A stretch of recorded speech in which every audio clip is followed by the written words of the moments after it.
Salut la famille, voilà. Donc ce week-end, j'ai décidé d'aller à la chefferie Batoufam parce qu'on m'a dit que c'était un endroit vraiment très génial. Donc je voudrais vraiment découvrir. Il fait très beau ce matin et ouais, on va découvrir ensemble. Les gars, restez connectés. Et une chose encore, si vous n'êtes pas encore abonné, essayez de vous abonner les gars, parce qu'on va découvrir le Cameroun tout entier ensemble. Là, je me dirige vers l'agence de voyage qui va m'amener là-bas. On m'a dit qu'à venir y aller, mais je veux aller un peu plus vite, donc je vais prendre quelque chose d'autre. Je vais vous dire ce qui marche le plus. À bientôt les gars.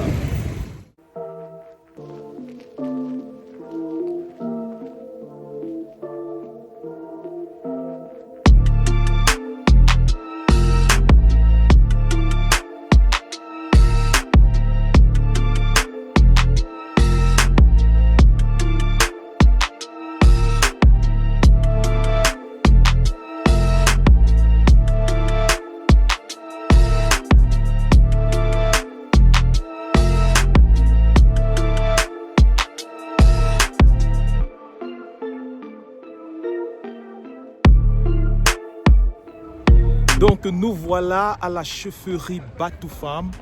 En fait, si vous voulez quitter de Bafoussam pour ici, il vous suffira d'aller de la gare routière à l'entrée de la ville. Et là, vous allez pouvoir prendre une petite voiture là. Ça vous coûte environ 600 francs. Mais pour ne pas être serré, je vous conseille de prendre 2 places. Ça vous coûtera environ 1200 francs. Et là, vous demandez qu'on vous laisse à l'entrée chefferie Batoufam. Et donc, comme vous pouvez voir là derrière moi, je ne sais pas si vous allez pouvoir bien voir, c'est le panneau d'indication. Là, je vais descendre tout de suite. Arrivé ici, on prend la moto. Je ne sais pas encore combien ça coûte, mais je vous dirai que ça coûte 300 francs. Ça coûte 300 francs de l'entrée chefferie Batoufam jusqu'à la chefferie en question. Là, je vais y aller sans plus tarder, les gars. Suivez-moi et on est ensemble. Nous voici donc à l'entrée de la chefferie de Batoufam. Nous avons déjà rencontré un guide qui va nous montrer tout ce que nous avons à voir, mais qui m'a déjà dit que on ne va pas rencontrer, on ne va pas retrouver de chefferie aussi grand et qui dans 4 murs nous présentera autant de choses que dans la chefferie de Batoufam. Là, j'irai la rencontrer immédiatement. Suivez-moi, je suis déjà ébloui parce que je suis fier de ce que je vois déjà. Restez avec moi les gars, restez connectés et allons-y.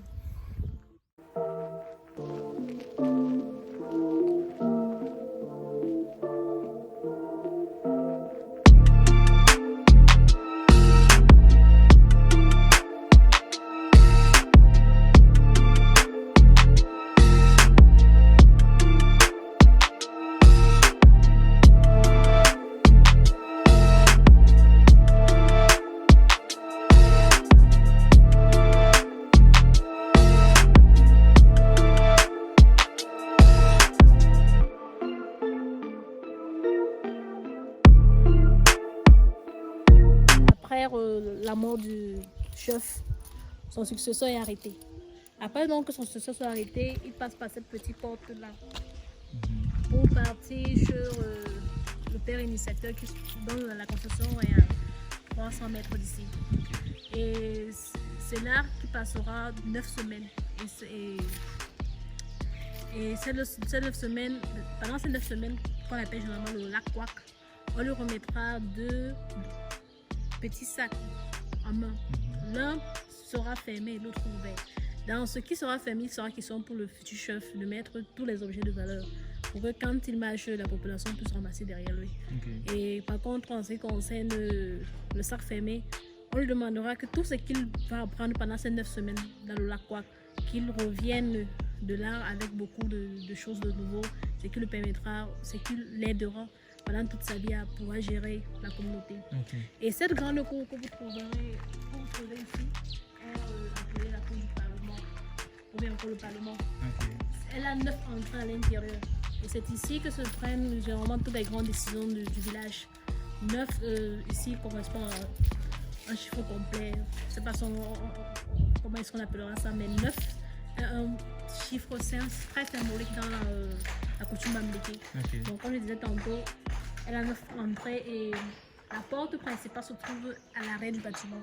Et pendant le parcours, vous comprendrez pourquoi cette porte se trouve à l'arrière.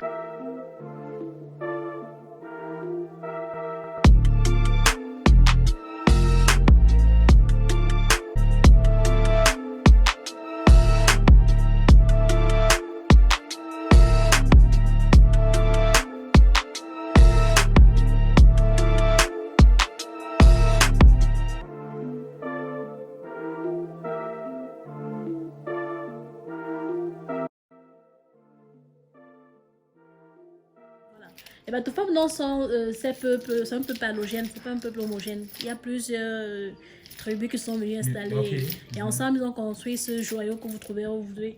Mais quant au père fondateur de la dynastie régnante, il s'appelle Nankap. Nankap, c'est ce brave chasseur qui, dans ses différentes migrations, il a dû se déporter du nord-ouest pour l'ouest. Wow. Oui, ils sont précisément de, je crois que c'est un village qu'on appelle Bali. Bali. Oui. Ok. Donc, comme il était un grand chasseur, très gentil, très aimable de tous, dans ces différentes migrations, donc, il occupe le poste de premier ministre dans le village voisin qui est Bangwa. Ok. À Bangwa, non, il occupe ses différents services auprès du roi lui ont valu dans ce privilège ou même ce statut. Le péché de Nankap, c'est qu'il tombe amoureux de la première fille du roi. Wow. Et étant donc tombé amoureux de la première fille du roi, c'était pour le roi une trahison parce qu'il s'est dit j'ai pris sous mon toit un fils, je l'ai considéré comme fils, je lui ai donné tous les privilèges que je n'ai pas pu donner à mes confrères Bangwa. Mais en retour, il m'a trahi en tombant amoureux de ma fille. La fille, lui étant très fâché, il décide de tuer Nankap. Dans sa colère, sa fille est au courant de la colère de son papa. Et avec l'aide de ses frères, il demande abri auprès du chef Bagrefam, chose qu'il accepte. Quand Nankap, il lui donne un abri, une concession dans une forêt, la forêt limitrophe de Bagrefam et Bayangam. Okay. Mais quand il part dans là-bas, il est considéré comme esclave, il perd tous les privilèges qu'il avait précédemment. Qu'il arrive dans là-bas, au XVIIe siècle, Bagrefam à un moment donné était un très grand territoire. Okay. C'est où viennent les Bangwa, parce que Bangwa c'est ce ressortissant de Bagrefam. Okay. C'est qui fait Batoufam également, c'est détaché de Bagrefam au XVIIe siècle précisément. Au XVIIe siècle, non, avec les conquêtes de territoire, Bayangam au nord voulait annexer Bagrefam. Et au sud, nous avons Bangwa. Parce que tous convoitaient la plus grande forêt sacrée qui existait alors jusqu'à cette époque. Nankap donc décide d'aider le roi. Parce que le roi Bagrefam, les gens pris sous son toit. Il s'est senti obligé d'aider le roi. Après nous avoir aidé le roi à combattre ses deux ennemis, il se dit maintenant, en l'aidant, donc qu'est-ce que je gagne en fait? Il se dit, ok, ce que je fais, donc, il faut que je prenne mon indépendance. Oui. En ce moment, il utilise une technique de ruse. C'est donc il met en place ce gigantesque, en fait, du moins c'est pas ça effectivement, mais ce qu'il a mis en place ressemblait à ce gigantesque palais que vous trouverez. Il a mis en place comment dirais-je, il a construit un labyrinthe. Okay. Qui construit un labyrinthe, qu'est-ce qu'il fait? Dans chaque cas, chaque matin, il essaie de mettre du feu. Et il essaie également de mettre chaque femme dans chaque concession. Là, quand les gens passent, du moins les notables du roi, ils se rendent compte que maintenant qu'on lui a donné, cet esclave à qui on a donné cette concession, il a fait une merveille. Mais apparemment, il est en train de combattre. Il a une grande armée. Il prévoit en fait combattre notre roi pour être justement le prochain roi. Et quand il rentre, il passe à nouvelle au roi. Le roi dit que mais c'est pas possible ça. Lui aussi, pardon, mais il fait l'information. Il se rend compte qu'effectivement chaque matin, il y a des grands feux qui poussent dans chaque case. Et comme c'était un labyrinthe, personne ne l'a pu vérifier. Il avait construit dans les petites portes là pour entrer. Il fallait vraiment se donner du mal. Stressé quoi. Justement stressé. Un jour, comme il était un grand chasseur, il invite les notables du roi à venir on dirait quoi, dîner avec lui. Oui. C'est comme ça qu'il a construit chaque trou. Dans la maison, il a construit chaque trou. Quand ils arrivent, donc, chacun se fait on les fait asseoir. Il met la dame là devant, il dit ok, servez-vous. Donc, tous non, étant assis, ils sont trouvés, ils sont pris au piège parce que Nankap a causé un gros trou auquel tous ceux qui étaient à l'intérieur sont tombés à l'intérieur, sont Nankap. C'est donc comme ça qu'il demande son indépendance au Shobag. Il lui a posé une condition, soit je les tue, soit tu de mon indépendance. C'est ce que malheureusement, Shobag femme est en pris d'assaut. Il dit ok, je te donne ton indépendance. Ce qui fait que Nankap pour son indépendance, il ne reste pas là. Le territoire qu'on lui a donné, il a conquis, mais il ne reste pas là. Il se déploie vers ce territoire actuel. Je crois que c'est de la forêt sacrée. Okay. Parce que ça, c'est la 3e délocalisation. Il y a 2 sites avant celui-ci. Il arrive dans la forêt sacrée, il trouve déjà un peu bien construit avec des personnes, du moins avec un chef. Un chef, oui. Un peu bien organisé. Oui. Il utilise également la même technique. Il vient là-bas lui montrer une nouvelle technique de construction architecturale à base de bambous. Okay. On construit cette construction qui consiste à assembler le bambou avec du fil, avec des lianes et de l'air relié entre elles. Oui. Le chef, lui, très impressionné, il dit ok, je vais donc t'aider à construire tes maisons. Un jour, le jour de la construction, il demande aux vaillants guerriers du roi de rester plutôt à l'intérieur du bâtiment. Qu'est-ce que à l'intérieur du bâtiment, on fait monter le mur, et à la fin, il se trouve très coincé parce qu'il n'y a pas de porte. Donc, il a fait l'effort de ne pas construire. Il a fait l'effort de ne pas construire la porte. Quand il se trouve donc coincé à l'intérieur, il revient avec sa main russe. Il impose donc au roi que si tu ne veux pas que tu t'es guerrier, tu me prêtes ta allégeance. Et là, je deviens dérouillement le futur roi. Lui, donc, il s'est dit, je suis pris au piège. Parce qu'il s'est dit, non, maintenant, si mes vaillants soldats meurent, qu'est-ce que je vais faire? Je n'aurai pas de soldats justement pour combattre ce Nankap. Chose qu'il accepte. C'est bon, ce qui fait que à l'entrée du Parlement, la porte est plutôt en arrière. Parce que quand il a accepté justement, il a créé cette petite porte dans laquelle il saute. C'est Nankap. C'est donc comme ça que Nankap, Batoufam, qui signifie les peuples d'en bas, du moins le territoire d'en bas. Batoufam, d'Amangwa, signifie.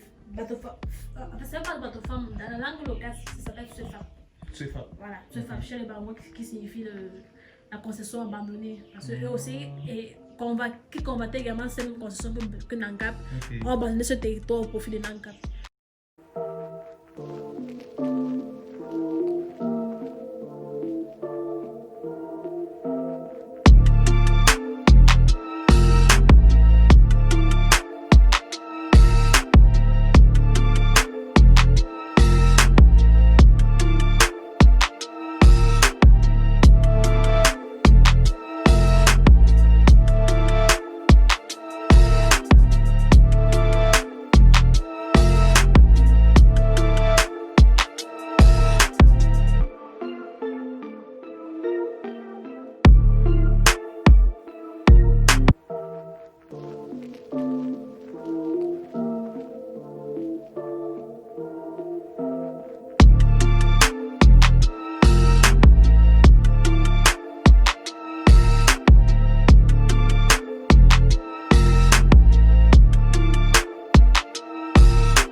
son communicateur, ou bien son chargé de communication. Ouais, c'est mieux de dire ainsi. Vous voyez, comme j'ai dit tout à l'heure, la cloche à double gond. La cloche à double gond, pourquoi? Celui-ci, c'est la corne du buffle, peut-être en géant, peut-être il est très géant. Et celui-ci, c'est la cloche.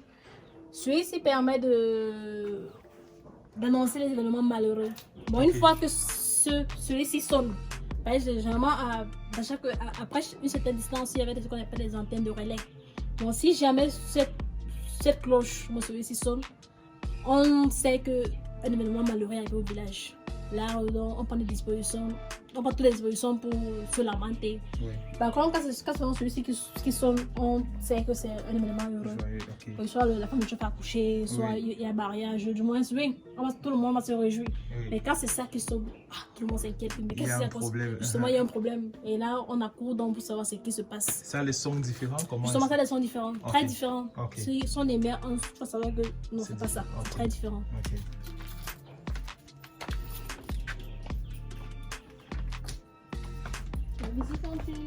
Ok.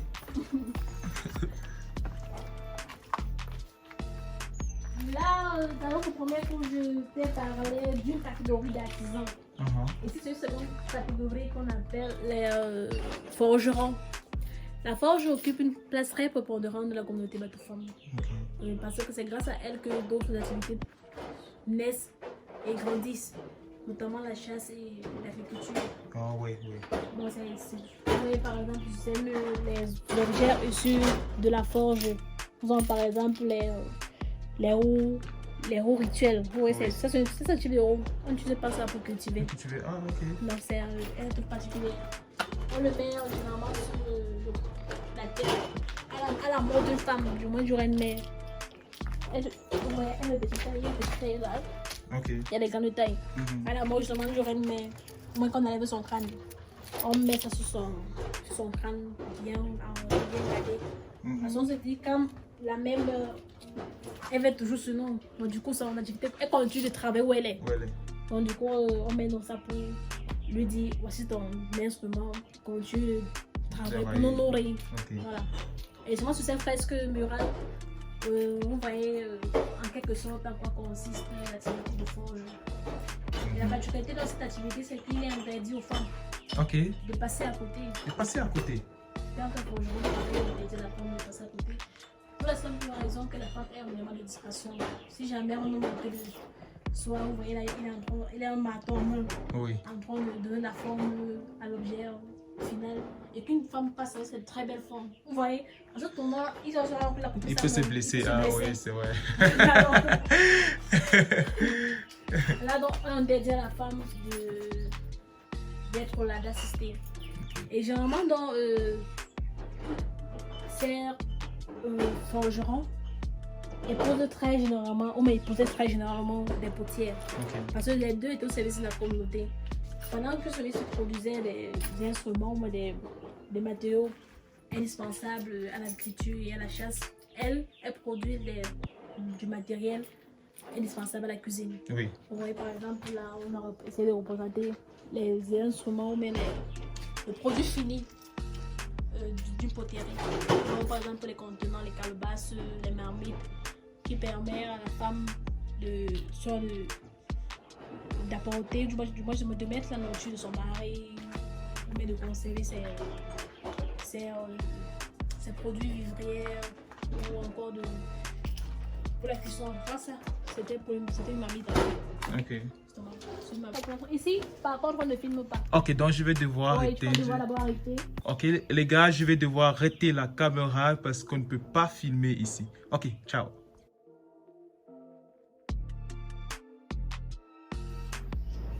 Ok. C'est dans cette cour que se passe la seconde partie de l'initiation du roi. Après que le roi soit sorti du lac Ouak et que dans cette cour qui nous a précédé, il va communier sa communauté. C'est ici qu'il va suivre son initiation, qu'on appelle généralement le lac Cam. Ici, il va passer minimum 9 semaines. 9 mois, je vais dire. Pourquoi minimum 9 mois? 9 mois parce que quand il entre ici, on lui impose, du moins son devoir est de donner à la communauté une fille et un garçon. Du moins, 2 enfants de sexe différents. Wow. Et justement, quand elle est entrée ici, il lui interdit à son tour de voir les personnes qui lui sont chères, notamment sa maman. Parce que même quand, dès qu'il a arrêté, sa maman quitte la chefferie. Ok. Sa maman ne va pas continuer à vivre dans la chefferie. Et pendant son séjour ici, il lui interdit de voir sa maman et les personnes qui lui sont chères. Ok. Et également, les conditions dans lesquelles il vit restent à désirer. Du moins, il ne vit pas dans un luxe. Oui. Généralement, Juste avec le strict minimum. strict minimum, c'est mon trop. On le construit une maison là, avec le feu de chaume là. Oui. Du moins, on plante 4 piquets. Un lit en bambou et la lampe. C'est tout ce qu'il peut vivre, justement. Wow. Et donc, tant qu'il ne fait pas ça, il va rester ici. La communauté en retour également ne doit pratiquer aucune activité, que ce soit l'agriculture. Il va également pas avoir de manifestation ni de bruit dans le village. Wow. Généralement, je crois qu'on culture le daba. Il y a un type de roue là qui est souvent très haut dans cette période-là parce qu'il est interdit d'utiliser la roue. Et également, s'il y a un événement heureux ou malheureux, il va avoir aucune manifestation dans le village. Wow. Bon, heureux, si jamais quelqu'un décède dans la famille, vous allez l'enterrer on va dire quoi? Vous allez jeter le corps. Wow. Et vous allez l'enterrer dans le strict Intimité familiale. Là, on dit, vous allez juste jeter le corps. Et tant qu'il en a ici, rien ne marche. Que ce soit pour lui, que ce soit pour la communauté. Et ça, c'est lorsqu'on veut initier un nouveau roi, n'est-ce pas? Oui, ça, c'est lorsqu'on va initier le nouveau roi. Après donc que son père décède et qu'il soit arrêté dans la grande cour, comme il dit la cour du Parlement, Oui. qui part au lac Kwak et dure 9 semaines. Oui. En passant, après donc, nous avons fait 9 semaines ici au lac Kwak. C'est ici qu'il passe donc sa seconde partie d'initiation qui est le lac Kam. Et justement, on est passé ici, c'est qu'il va donc communier avec sa communauté dans cette cour donc, qui nous a précédés. Okay. Le chef actuel a passé 2 ans. Comment elle donnait ça? Oui, la fille est rapidement venue, par contre le garçon lui tardait à venir. Wow.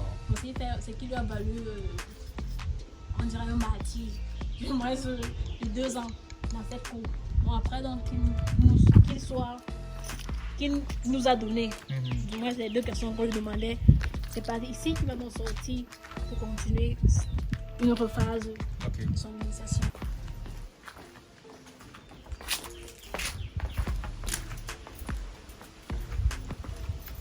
Cette cour, quant à elle, est appelée la cour de la porte encastrée. Encastrée. Oui, pourquoi la porte encastrée? Si vous voyez là, vous considérez qu'il y a 2 types de papillons de briques qui sont présents.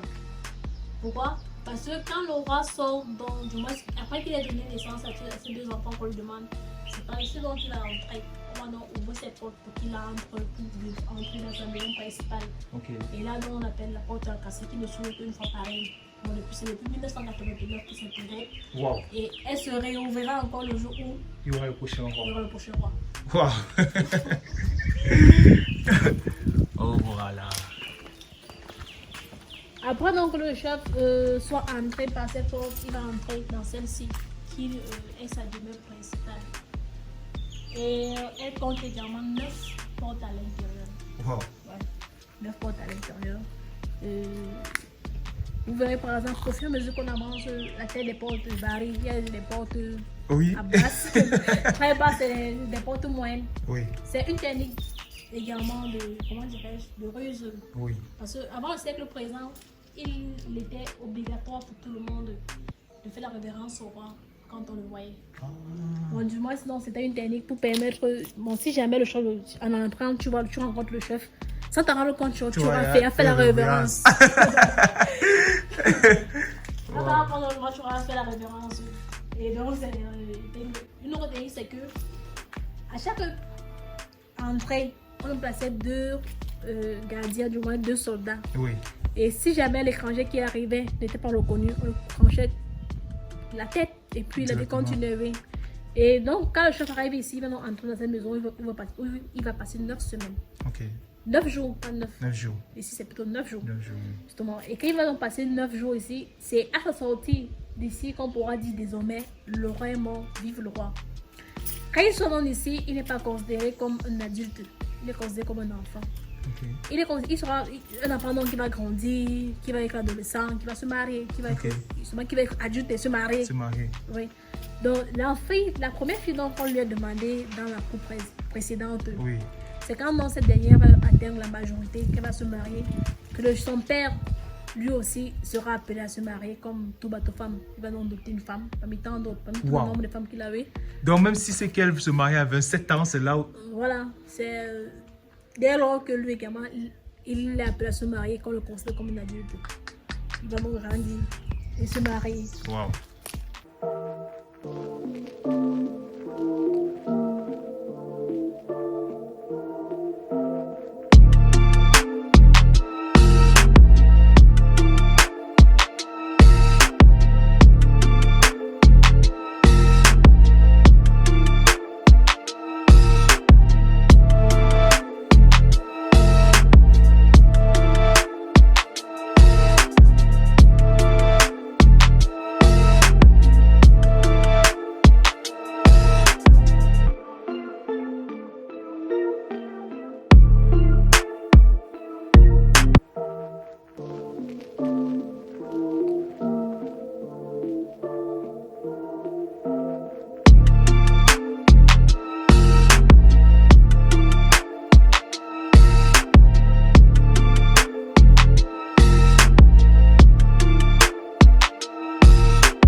Wow.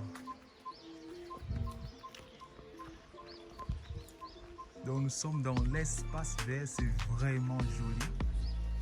Oh man.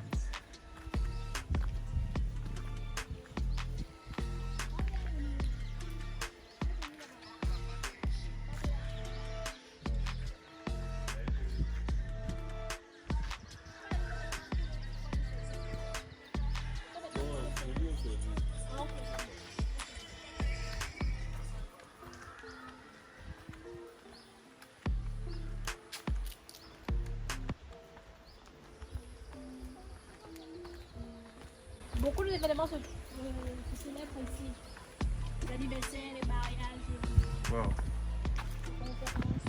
Mais est-ce que c'est seulement pour les enfants de... Non, Ok, n'importe qui peut venir moi, payer. je peux battre une femme. Oh, ok, bon. Bon, juste cet individu qui sont venus par. Qui a fait d'ailleurs des études dans ce domaine et Ah. travaille. Donc c'est votre spécialité en fait. Oui, Exactement. Je vois. c'est juste une spécialité. Ici, c'est le cas.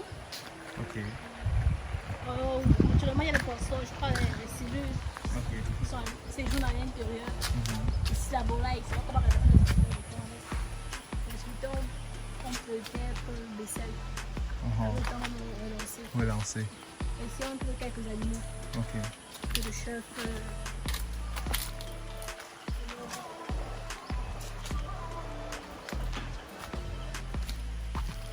Donc les gars, innovez dans vos mariages. Venez prendre une place typiquement Bamileke si vous voulez, vous voyez, ressentir votre culture dans votre mariage. N'hésitez pas surtout. Ici, c'est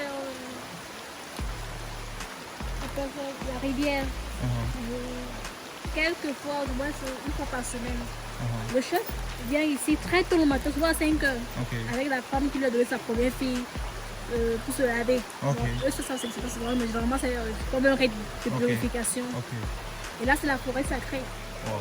du village. Je pense au moins 100 hectares. 100 hectares. Ah, 50 autant pour moi. C'est 50 hectares. Oui, 50 hectares.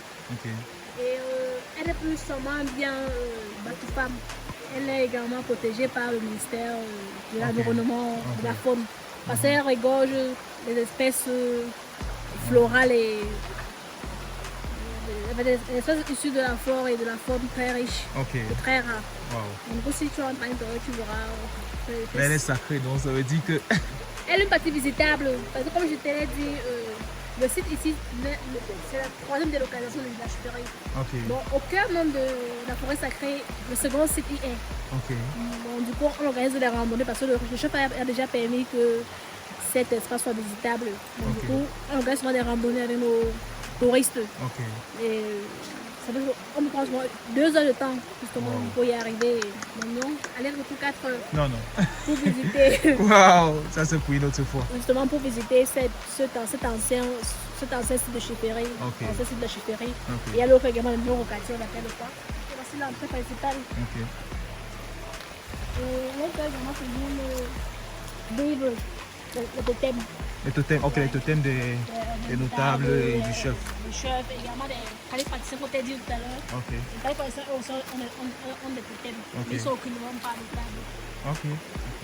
Avec le statut de guérisseur, il faut aussi cette personne, ce binôme-là qui va les aider dans les tâches quotidiennes. Ok.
Ok les gars, nous sommes arrivés à la fin de notre visite et comme souvenir, j'ai pris ce petit, je sais pas si c'est un gobelet, mais je sais que c'est en argile. Moi j'aime beaucoup le thé, donc je vais pouvoir boire dans ce gobelet.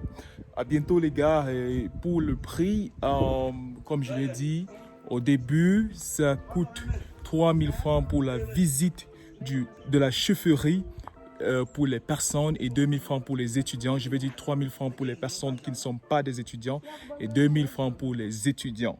Donc les gars, c'est pas cher et rendez-vous à la prochaine semaine pour une autre série, je vais dire une autre vidéo et restons connectés. Bye.